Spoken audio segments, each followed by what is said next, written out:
Okay, it's literally been like 30 seconds since I stopped that video, so let's start with the second one. I'm happy I'm doing this, man. Like, I'm gonna continue to read the Law of One for you guys because this is, this channel's for you guys. But I also want to do this because I know this will really help you guys. But I don't know. It may be hard for some people to understand this stuff because it is a little different. It's like speaking in metaphors, So, but if you really use this and break down, and you really, really work on yourself, your whole life's going to change. You're going to see things completely different for the rest of your life. And as you go through time, you, like me, I go back and I redo the steps. Part of the 7 steps the 8 steps of alchemy, but basically you never stop. It's not like, okay, now I reach this and I'm bringing it back down here and I'm done for the rest of my life. It's like, no, you always are we're always in a phase of life. So you're always going to be in a step that you can improve on. Always. You're constantly doing that. So that's why, I read this book like 2 times a year. I basically go back, figure out where I'm at, what I need to do. We all get rusty in our beliefs, techniques, our things, I've hit a plateau recently where it's like, I've gone so far with the spiritual stuff, I'm at a point where it's like, okay, now I need new stuff to learn. I need new stuff to do. If I just do the same stuff over and over, I'm not going to improve. I'm not going to get anywhere, So people are like, oh, you're fine where you're at. Stay where you're at. And it's like, I'm always going to drive for more. I'm always going to drive to learn more things because that's how this works. I'm constantly in self-discovery too. I'm helping you guys, but I'm, you never want to stop being a student. So even if I'm like 105 years old in the future, I'm still gonna be a student. It doesn't matter. Okay, so calcination, burning of the dross, the fire-breathing dragon. The first of the 7 operations of alchemy is calcination, the heating and pulverization of a solid to drive off water and other volatile compounds. What is left is a small pile of desiccated white ashes, and the alchemists refer to this process of reduction as the fire-breathing dragon who drinks the water. Since moisture and volatility, I'm messing this up, are symbolic of the libido and emotions, the alchemists were acknowledging a basic fact of the human condition. As we mature and are heated by the natural forces of existence, we tend to lose contact with our own life force. The older we get and the more adulterated we become, the less psychic energy we have available. By middle age, many people feel they have lost a precious part of themselves and are leading inauthentic and unproductive lives. That is so important. Our souls have despaired at trying to survive in a world of spiritual drought. The basic problem is that we identify with our superficial personalities, not our true essences, and we invest all our energy in our egos, which are artificial constructs.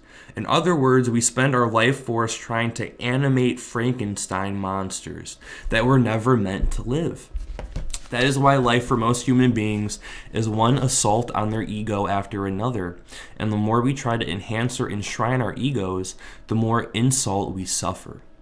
Decline of self-esteem, embarrassment, failure to be loved, loss of material possessions, and all the other harsh realities of life gradually crucify our pampered egos. Yet all those bad, uncomfortable things just might be good for us if they burn away ego and slap us back into the reality of self. In many ways, the fires of hell experienced in calcination are beneficial because they expose deeper layers of our essence while rubbing away the false person. In the words of poet T.S. Eliot, we are redeemed from fire by fire. The feelings we experience during the purgation of the soul are rage, anger, and frustration. As we have seen, those fiery emotions ruled for many years. And in the life of William Shatner, which he talks about, which I can always go back and read, but he talks about William Shatner, all these celebrities, and he talks about UFOs, aliens, talks about, William Shatner's connection to aliens, UFOs, how Star Trek was involved, talks about his calcination, which is really, really cool. So I can go back to that. whose single-minded striving to become the world's greatest actor stunted his growth as a person. The same thing happened to me when I dedicated myself to a worldly goal and tried to ignore everything else. So this is when he goes to his own personal life, which I really like. My Calcination, Unmasking False Gods. And I should give him credit because I'm reading off his life right here. So Dennis William Hauck, that's the guy that wrote this. And he's from here. He's from Chicago, which is very interesting. And then he talks about a lot of things that had a big influence in my life. So as I first started reading this book, like I've told you guys many times, every 2 or 3 pages, I was like, whoa, like this was meant for me, like completely. But anyways, in order to become a good mathematician, one not only has to work with complicated formula and expressions, but one has to work with them fast. In the days before computers, that meant scribbling across blackboards with breakneck speed, surrounded by chips of chalk flying off in all directions. Why this ability was the hallmark of a mathematician had as much to do with arrogance as it did with knowing the material cold. Mathematics was the queen of the sciences, the language of nature, and the faster one can do it, the more the mind approached the lightning speed of the great mathematician himself, God. In fact, I soon discovered that as long as one was breaking chalk at a frantic pace, most professors did not even bother to check the work. I studied mathematics because I was searching for the shortest path to objective truth. Looking back, it was an extremely pompous approach to life, and the real reason I devoted all my time to mathematics was probably that I did not want to sink any further into the quagmire of the human condition. I had discovered that if I became proficient at thinking, I could avoid feeling anything, because thinking comes faster than feeling. To feel things, one has to slow down and give feelings time to surface. And I was determined never to let buried feelings catch up with me. There were no rules for dealing with the chaos of emotions, and as a youth, I sensed that the maelstrom of feelings could easily overcome me. The abstract world of mathematics was like a life buoy that kept me afloat above everyone else. My neat little world started to unravel during the Christmas break in 1971 while I was still in graduate school at the University of Vienna. With 3 fellow students, I decided to take a skiing holiday in Innsbruck in the Austrian Alps. By the time we arrived by train, we had spent most of our money on snacks and beer and did not have much left for tickets. Short of cash, we ended up cross-country skiing over the Nordketten Range between Innsbruck and Kitzbühel. There in the middle of the afternoon, we came upon what appeared to be a shimmering metallic disc hovering in a ravine, so a UFO. As we approached it, it appeared to spin faster and then darted away without a sound. Compared to many such incidents, it was not a very spectacular sighting, and we immediately started rationalizing what happened. We even took perfunctory measurements of the angle of the sun to prove to ourselves that it was just an optical illusion caused by a reflection off the glazed snowbank above us.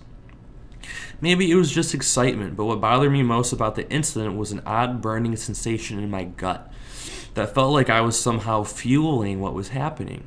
The next day we realized that Europe was in the midst of a flurry of UFO sightings centered in the Austrian Alps, and began to wonder if we had in some way precipitated the event through our unconscious expectations.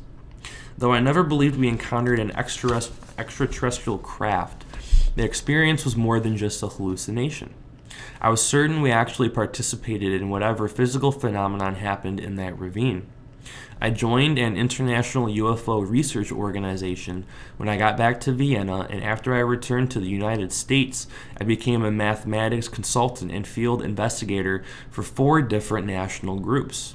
I was convinced there was a human solution to the UFO problem that could yield valuable scientific data about the relationship between consciousness and reality. I opened an office, set up a 24-hour toll-free hotline to accumulate reports nationwide, and created a computer database for statistical studies. In order to help initiate a scientific dialogue on the subject, I founded an academic quarterly called the Journal of Ufology and accepted the position as the founding director of the MUFON UFO Journal. I soon became a respected researcher and even helped draft a proclamation calling for an international UFO agency that was presented to the General Assembly of the United Nations by the Prime Minister of Grenada. So that's pretty cool. Unfortunately, all these public efforts were totally irrelevant to what was going on, and I, like everyone else in the field, ended up just trying to make a career for myself. The UFO problem was more complicated than just hardware from space and contained a unique link to human consciousness that none of us knew how to deal with. There was no discipline, certainly no scientific method for dealing with this kind of phenomenon. So when I was invited to move to New York City and take over as editor of Official UFO and Ancient Astronauts, both newsstand magazines with nearly 500,000 readers, I jumped at the chance. In the New York publishing world, I submerged myself in a lifestyle built around even quicker thinking than in mathematics, and it seemed to suit me. I settled into a fast-paced life, commuting to Manhattan from a house on the ocean, and hobnobbing with media moguls. In my spare time, I consulted on several Hollywood films and lectured throughout North America. I had not given up entirely on finding something truthful to say about UFOs, and for that reason, I frequently butted heads with my publisher. I tried to run authenticated photos and stories and even publish articles by debunkers and scientists. Although circulation had gone up while I was editor, the publisher was always looking for figures in the range of those in the National Enquirer. Then one day, he and the receptionist got together and came up with a story even the Enquirer would have thought twice about running. The publisher insisted on printing a fake letter on the cover of Official UFO from a Connecticut housewife saying she had been raped by extraterrestrials and suspected her son was an alien. That's some shit. When I realized he was serious and not going to retract the story, I switched the photo of the model of a housewife on the cover with a picture of my own sister so I can prove it was all faked. Wow. Then I sent out over 100 news releases announcing that the July 1977 cover story, an official UFO, was a lie. My publisher was not amused. He immediately fired me, then had me arrested for using company postage to send out the news releases. The case was thrown out by the municipal court, and after which I sued my publisher for false arrest and defamation of character. Unfortunately, the scandal had already ruined my reputation, and court fees and endless legal maneuvering gradually ate up my resources. My once healthy ego shattered with the muffled sound of bundles of official UFO hitting the newsstands. Everything in my life suddenly went to pieces, and I was forced into bankruptcy. In desperate need of a job, I took a position as an engineering supervisor at a gypsum plant. I had wasted years of single-minded study to end up working at a job that required only a minimum of common sense. The encounter with the UFO proved my undoing. It had tricked me into abandoning my lofty scientific goals and left me part of the sleaziest of worlds. I was bitter, angry, and bereft of ambition. As if to mirror what was taking place in my own soul, I transferred to a gypsum plant in the middle of the Nevada desert, a place of barren rocks where everything else had been burnt away by the relentless sun. After only a few weeks, I found a new job in a gold mine. Like the faceless workers in the 1,800-foot-deep vertical shaft, I had no choice but to keep going deeper to see if there was anything left of value. Surprisingly, in the scorched silence of the desert and the cool blackness of the mine, I uncovered traces of true gold in the empty vessel of my ego, and it began a process to retrieve that incorruptible essence which continues to this day. Alright, so I know that you guys may think, okay, he's talking about a story here, this dude's life, like where is he going with this? But you know, we all have our lives, I think most of us got to where we are, you guys listening to me, us doing our spiritual journeys, because we kind of hit rock bottom, you know. A lot of us did. I know my life in 2012 got to the worst it can be, and that's when my awakening happened. So it's really important to look at these details and to listen to, other people and connect and reflect and think about your own life, I mean, that's why, a lot of spiritual people focus on just the positive, but we didn't get here by being all positive, most of us didn't. Sorry. So it's important to look at that. So overthrowing the tyrant king. So this is where, he starts to accept this. As I had discovered in my own life, there is no escape from the fires of calcination until we are able to identify with what psychologists call the transpersonal self, which in alchemy is known as the philosopher's stone. Only the stone can survive the dragon's breath, the fires of the hell we all make for ourselves. There is no room for two rulers of the personality, and only by destroying the ego can the stone manifest itself. Calcination is truly the death of the profane, the sacrifice of specious ego concerns for a higher level of being that is necessary condition for spiritual advancement and understanding. During this initial stage of personal alchemy, the extravagances and illusions we have built up over the course of our lives are eliminated. This is the first step a mystic takes when he gives up all his possessions or goes to a mountaintop to meditate. So think about Buddha, that's who comes to mind for me. Physical possessions, however, are not the real problem.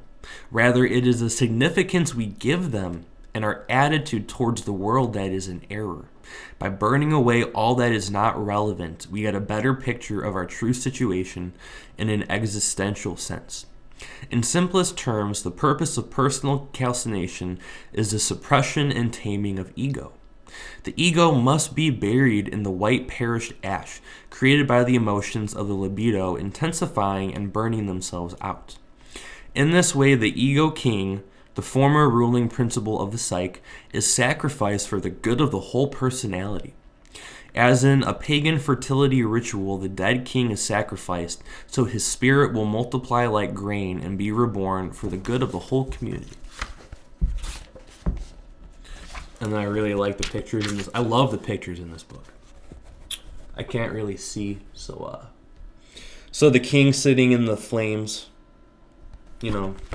really good depiction of it. How much control does the tyrant king have over our life? The answer is in how much energy is spent defending him. The more energy it takes, the bigger the ego, because it is artificial and has no life of its own. The ego is a parasite on one's life force and has nothing to do with the real self. We should ask ourselves how easily embarrassed we are or how much effort is put into covering up our mistakes. Are others blamed when things go wrong? How upset do we get when things don't go our way? All are ego reactions. Do physical appearance or material possessions add to the character of a person? They are merely physical accoutrements that can disappear overnight. Our egos interfere with the expression of our true selves by focusing attention on physical attributes and material possessions. The longer we live, the more obvious it becomes that ego is an unnatural affectation doomed to a slow and painful death. Struggle though we might, we will never be able to satisfy the cravings of ego. One of William Shatner's favorite wisecracks goes, "If you want to get screwed, just tell your plans to God." That's kind of funny. Lamentably, it sometimes takes a lifetime to realize why we are getting screwed by life. Calcination is really a very natural process, and whether we are always aware of it or not, every event in our lives exists to expose yet another layer of our true essence. How can we hasten the natural process of ego annihilation and move on to a genuine life? What will it take to burn us up? The answer is very simple. We must do whatever it takes to get in touch with the individual essence that each of us has. Suppress to make room for ego. Ignore ego and pay attention only to essence. That essence is the source of life that must grow like a fire and consume all traces of ego. Out of those ashes grows the true self. Okay, so then now it says roasting Cinnabar. So I told you guys I use dragon's blood for my meditations. And I think this is where he talks about the dragon's blood. So If you guys want to know why I choose to only use dragon's blood for a trance state, I think this is where he talks about it. For many millennia, human beings have been engaging in an activity that is designed specifically to contact the essence of self. Meditation is the art of turning attention inward without regard to the demands of the external world, to move beyond ego and achieve union with our spiritual core. All things have come from this one thing, says the Emerald Tablet, through the meditation of one mind. However, alchemistic meditation is different from what other forms in that it is an active instead of a passive discipline. The alchemist meditation seeks to actually work with the powers beyond ego to create something new. The object is not to still the mind, but to fill it with archetypal images and follow those visions back to their source. Obviously, the most important component of this type of meditation is the power of inspired imagination. The alchemists called true imagination. They understood true imagination to be the real and literal power to create meaningful images in the mind, as opposed to fantasy. True imagination is the evocation of inner images. It does not spin groundless fantasies, but tries to portray them true to their archetypal nature. One method to get in touch with our true imagination and use it in our own calcination is a meditation session called Roasting Cinnabar. So listen up, okay? Known as dragon's blood, Cinnabar is a naturally occurring mineral, a brilliant red sulfide of mercury that the ancients thought was magic. If the rocks are roasted over an open flame, drops of pure mercury ooze from the crevices and fall into the ashes with heavy thuds. If cinnabar is ground up and heated in a glass container, the mercury condenses on the side of the glass like a mirror. Early Chinese, Islamic, and Jewish alchemists were convinced they had discovered the first matter during the calcination of cinnabar rocks. The elemental mercury produced by roasting cinnabar has all the characteristics of what the alchemists thought the first matter should look like. It has the heavy water qualities of the one thing from which the universe was created. Like the primal chaos of the one thing, mercury has no form of its own. Mercury is the only metal that is liquid at room temperature. And because other metals liquefy at higher temperatures, mercury is said to possess the soul of all metals and is their precursor. When heated, even at the most mild temperatures, mercury releases a thick vapor or spirit. Since mercury was thought to contain a masculine spirit and a feminine soul, alchemists considered it hermaphroditic, that is, containing the traits of both Hermes and Aphrodite. So if you guys didn't know that, I know a lot of you do. Hermaphrodite, Hermes, Aphrodite. There you go. Furthermore, mercury takes the shape of any container yet forms solid amalgams when mixed with other metals. Thus, liquid mercury is capable of being fixed into a solid form, just like the one thing when acted on by the one mind. Like the primeval substance, which is the source of all creation. Mercury catches light and reflects images and has the quality of being alive, which is why it is called the living silver or quicksilver. While mercury is the ideal symbol for the first matter, it turned out that it was not the primordial material itself. Chinese alchemists spent centuries creating mercury pills in the search for the elixir of life. Yet the immortality they achieved came after they poisoned themselves, taking the compounds they created. Still, mercury became a powerful philosophical current in the deep and slow-moving river of alchemy. The object of the roasting cinnabar meditation is to probe the hardened red mass of reactionary judgments and buried assumptions that are hidden but still responsible for much of our behavior. The meditation begins by, so this is where the meditation begins, so if you guys want to practice this, by all means do it. Meditation begins by entering a relaxed state in which you divorce yourself from the strivings and concerns of ego. Some experienced meditators know how to elicit this relaxation response almost automatically by saying the same word or phrase over and over until the ego is literally bored into submission. Others use the rhythmic breathing techniques, which that really helps, that entrain the body and mind into a relaxed state. No matter what method is used, it takes a concerted effort to totally relax and break free of the concerns of the everyday world. Here is the process. Start out sitting in a comfortable chair or lying propped up by cushions on a bed or couch. Slowly count back from 10, and with each count, take a slower and fuller breath while progressively relaxing every part of the body, starting with the toes and working up to the scalp muscles. Then try to visualize the bright red cinnabar roasting over a blazing fire, and so I light dragon's blood when I do that. And think back over your life to its most embarrassing, and this is what I'm talking about, how like you guys really got to work on yourselves if you want to open up to this. Some people are like, teach me how to channel. Okay, now I got this information. How do I connect? It's like, if you aren't going to put the effort in and really work on yourself, it ain't going to happen, man. I mean, it'll happen, but you got to have the dedication, the passion. You got to make this happen. So, okay. Think back over your life to its most embarrassing or angriest moments. Try to dredge up the thoughts and feelings that were experienced then, because they are directly tied to the ego's momentary loss of control. Those experiences are still hidden inside the red rock. The ego buried them there. As you think back, you know you were getting closer if you started to feel uncomfortable or upset. It's okay, that's what you need to do. It may be necessary to turn up the heat and gather all your willpower to stay focused on those inglorious memories. But rather, there is a reason.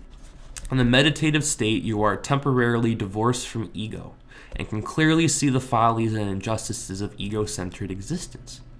You quickly discover that the ego is entirely a reactive adaptation designed to perpetuate illusion. Perhaps you loved someone who did not love you back, or you tried to help someone and only ended up making things worse. Or you hurt a beloved pet or a close friend out of anger. Maybe someone took advantage of you or made a fool out of you. We have all had such denigrating experiences, and sometimes because of them we get burned and silently promise never to let those things happen again. I know you guys connect to that. Our egos go to extreme lengths to get even, or to never allow the opportunity for such humiliations to take place again. As we have already noted, the alchemists saw those kinds of reactionary, hardened thoughts as metals within us and believed they made up our individual temperaments. However, those searing thoughts are part of the energy that drives our lives, and if we bury them, we surrender life force. When those ignoble thoughts become bound to our personalities, our behavior is based on encrusted patterns of response that turn us into ego-driven zombies, which is the world today. If you turn on the TV, that's what you see. There is no simple formula like, from now on I will be more loving, or starting Monday I will be more open with my coworkers. Almost reminds me of New Year's resolutions. That type of planning and goal setting is the hallmark of ego. There you go. All we can do is become aware of our hidden assumptions and everyday thoughts and witness how we turn control of our lives over to the most insubstantial part within us. After working through one or two of those egotistic memories, keep the fires of introspection burning and try to hold on to the original thoughts while visualizing the hot mercury seeping out of the roasting cinnabar. Don't let go of those thoughts as you visualize yourself catching the mercury in a glass bottle as it oozes from the rocks. What you are holding is the fabled genie in a bottle, the power of liquefied, free-flowing thoughts. This is purified thought, still warm to the touch and uncontaminated by ego. You can use it to get anything you want by refashioning it into the light of the living imagination. Working with fire, and I think... yeah, we're about to be done with this step. I think. Okay, a couple more pages. Okay, hold on. Just make sure. Alright.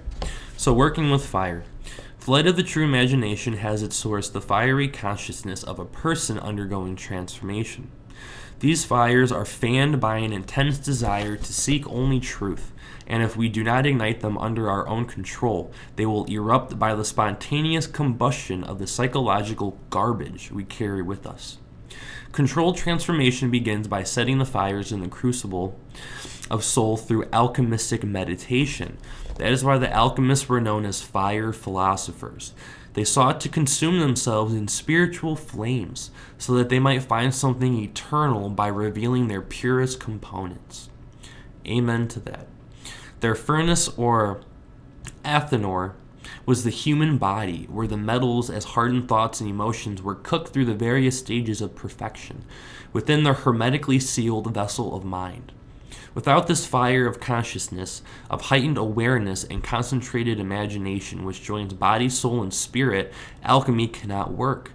Only by turning up the heat can we hope to digest or burn away the unassimilated bits of thoughts, habits, phobias, complexes, neuroses, that block the flow of psychic energy within us, energy that can be productively applied to fuel our spiritual transformation.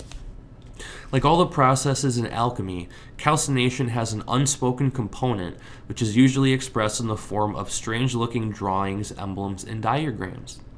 These enigmatic figures contain subliminal messages that we speak directly to our unconscious minds, and the alchemists spent many hours creating and meditating on them. Through the pioneering work of psychiatrist Carl Jung, we now know that these alchemical images convey archetypal meanings that transcend time, space, and culture.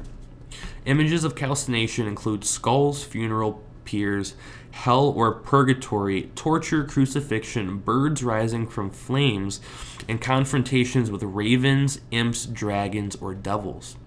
Dream scenarios involve wasting away in a fever, being lost in the desert, or being eaten alive by a parent or by animals such as the gray wolf, which represents basic instincts, or the red lion, which is the unredeemed personality. Tarot cards are full of alchemical imagery, and the trump card corresponding to calcination is the Fool, who carries the first matter with him in his knapsack and does not even know it. Alchemical engravings at this stage show the king being boiled alive, cremated, or sitting inside a sweat box or sealed retort. Sometimes this phase is represented by the sun and moon roasting over flames. The classic symbol of calcination is the salamander that lives in fire, which I talked about in the previous video. Perhaps the association arose when early alchemists noticed lizards scurrying in and out from under bonfires, as the cold-blooded creatures sought warmth beneath the burning logs. I was about to say logos. We're not reading that book today. In any case, the idea took hold that salamanders were born in the fire and frolicked in its flames. That was a powerful analogy for the perfected being who would be exposed and survive in the fires of calcination. When applied psychologically, the element of fire, or heightened consciousness, is one of the most powerful forces for transformation at our disposal. Whether expressed as sheer willpower or somatically as a purifying heat in our bodies, this fire is the ultimate agent of change. The following describes how a 40-year-old patient of San Francisco psychotherapist Dr. Ralph Metzner recalled his experience with fire. I was studying ancient alchemy at the time, and imagery from the tradition began to take on reality. The concept of matter being the densest, darkest aspect of God's light became very real, and I suddenly became aware of an energy blockage just below my belly button and my spine. It was like something tangible was building up there, and I went to a massage therapist and requested that he aggressively massage the area. During the therapy, not just dark, but black, hard, dense, old, putrid, rotten material seemed to emerge from this place on my spine and flowed throughout my body. This contamination of my body was being released. It felt like base metal, gross, hard, and black. After my experience with the massage therapist, I decided to follow the steps of alchemy further and bring the purifying philosopher's fire to this place of contamination, and intensely heat the material so as to transform it. I was ripe for this and experienced something like fire, but not fire. It was like a fire of consciousness, bright, white, hot, intense, and eternally burning, like the center of the sun. The dark, dense matter blocking my spine became white hot. The impenetrable vault was being transformed by heat. Its structure was being destroyed. All the details of my past had become condensed and packed into my body, and it was now all simultaneously being broken up in a blazing bonfire created by the heat of pure consciousness. Still now, but particularly for many days afterwards, my emotional reaction to ordinary events was and will always be different. The next day, I was able to release pain that had been blocked inside me for many years by crying in a way that I don't remember ever doing. I also re-experienced the fire. It began to burn again spontaneously, continuing the process. I am still assimilating the material previously released, and I can still feel the fire glowing as it moves up my spine. Changes in myself and in people I am involved with have been accelerated somehow. I don't compromise my feelings as much as I did previously, and I am in touch with them to an infinitely greater extent. After years of suffering from lack of energy and confidence, relief came for Dr. Metzner's patient only after he started applying methods from alchemy to burn away mental and physical contamination that the alchemist viewed as a buildup of base materials in a person. In order to turn up the heat in our life, we have to focus the light of consciousness inward in an unrelenting and completely honest inspection of our past and present behavior. This can take place in the normal course of the day as we try to be aware of the ego and its tricks, or in a session of alchemistic meditation when we can be alone. So we are almost done. Cauldron of the metals. If we do not refine our thoughts in the light of reflected consciousness and meditation, they materialize and block the natural flow of life force in our bodies, as in the case of Dr. Metzner's patient. Most adults are chronic sufferers from this affliction, and several alchemistic exercises are designed to refine the metals and change our temperaments. For alchemists, thoughts are manifested not only in the mind, but in the body and nature too. The consciousness-altering bellows breath is one of those active meditations. So this is another meditation you can do. In this exercise, the alchemist sits cross-legged on the floor and tries to focus his energy at the navel or birth point. The breath is very rapid, so you want to, constantly do that. The breath is very rapid, continuous, and powerful with no pause between inhaling and exhaling. So you're constantly just... constantly. It's like hyperventilating. The rate is about 2 exhalations per second. As he exhales, so as you exhale, you push out the air like a bellows by pulling the navel point in towards the spine.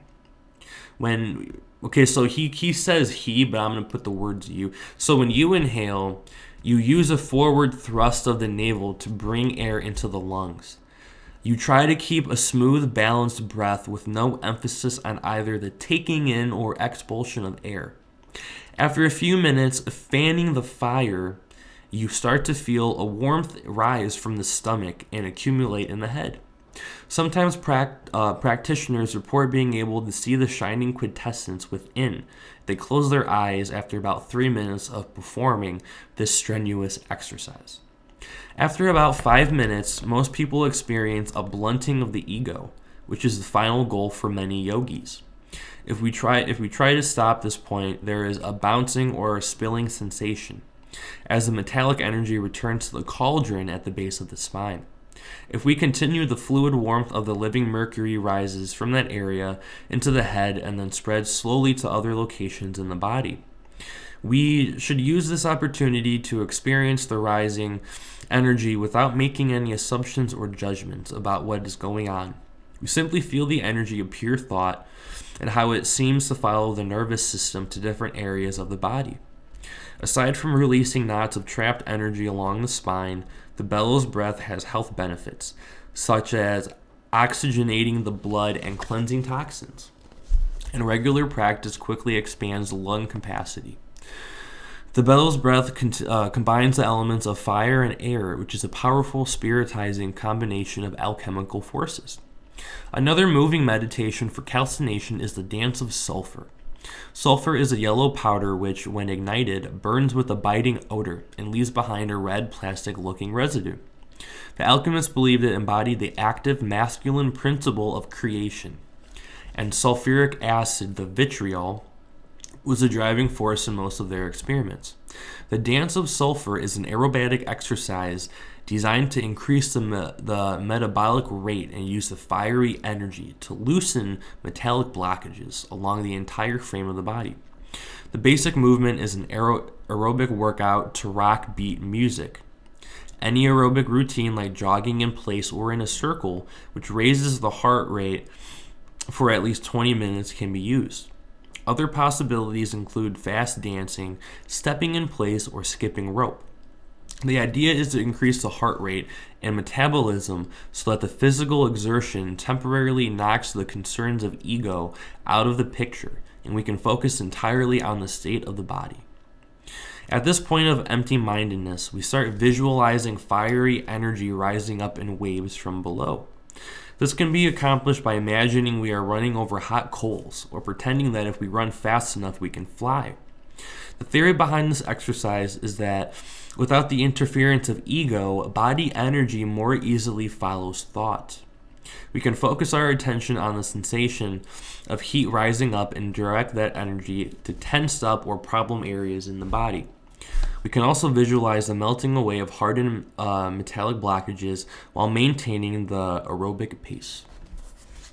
Before undergoing calcination, people are stubborn, self-centered, materialistic, fearful, and neurotic. About the only positive quality that can be found in such a person is a certain practicality and prudence that comes from having their dreams repeatedly squashed. How does one who has gone through the presence of calcination appear to the outside world?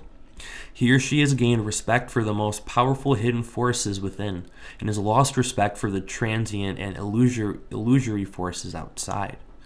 The calcined person no longer approaches the world through the pulpit of ego, but instead has discovered the preeminence of the one thing within, at the tabernacle of the soul, from which springs active participation in the course of one's life. Other people often describe being in the presence of a calcined person as refreshing. They sense the freedom of no longer having to be concerned about being manipulated or controlled by the deceits of someone's ego. It is like being in a garden where everything is growing healthily and naturally, and everyone benefits just by being there. Personal calcination produces the humility that people find endearing in actors like Gary Cooper, Jimmy Stewart, and Tom Hanks. The alchemists believe their operations took place on all levels of reality and looked to the stars for further confirmation of the doctrine of correspondences.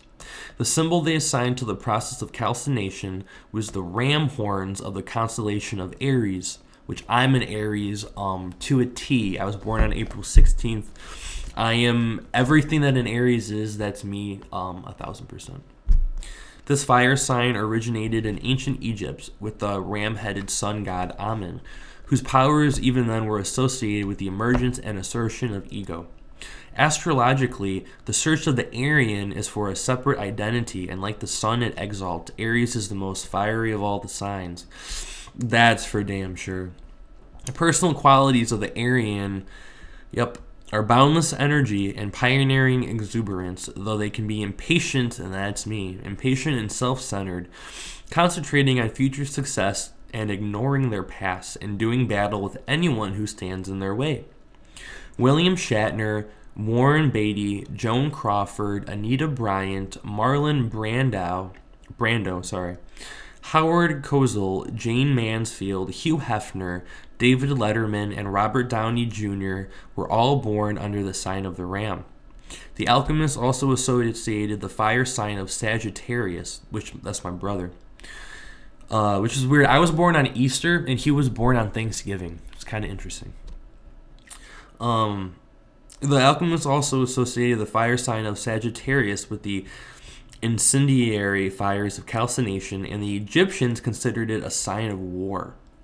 However, the quest of the misunderstood Sagittarian is only for wisdom.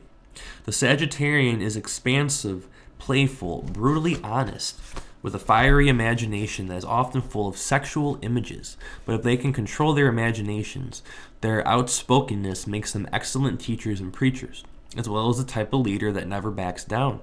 Famous people born under the sign of Sagittarius include William F. Buckley Jr., Abby Hoffman, Betty Grable, Mariel Hemingway, Jimi Hendrix, Kirk Douglas, Terry Garr, David Carradine, Woody Allen, Jane Fonda, and Bette Midler.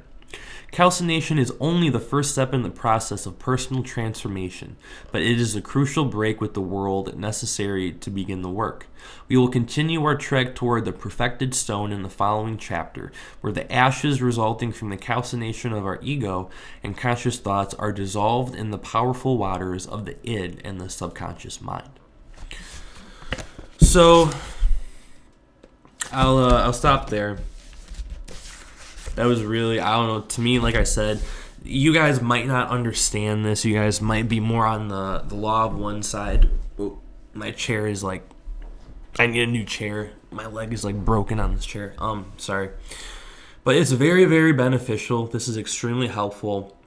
Like I said, to me, this is more important because you're working on yourself. The law of one's great and all, but really purifying everything inside, there's nothing else you need to do, really, Like, I didn't need the law of one to get where I'm at, but I needed this, if that makes sense. So yeah, it's a different approach, but this is the approach I think needs to be taken. And I don't see a lot of people taking this approach, so I'm happy to stand out. So I hope you guys liked it. I really like the whole 7 steps, so I think I'm going to continue and make a video for each step. That'd be really, really cool. So I think I'm going to do that. So I may be here later on. I don't know. I got to work out and do some meditations and stuff. Because I might possibly be interviewed in the next 5-6 days about my channeling. I want to try to just make my vibration as high as possible, clear myself, so I can give you guys a really good interview. So that would be awesome.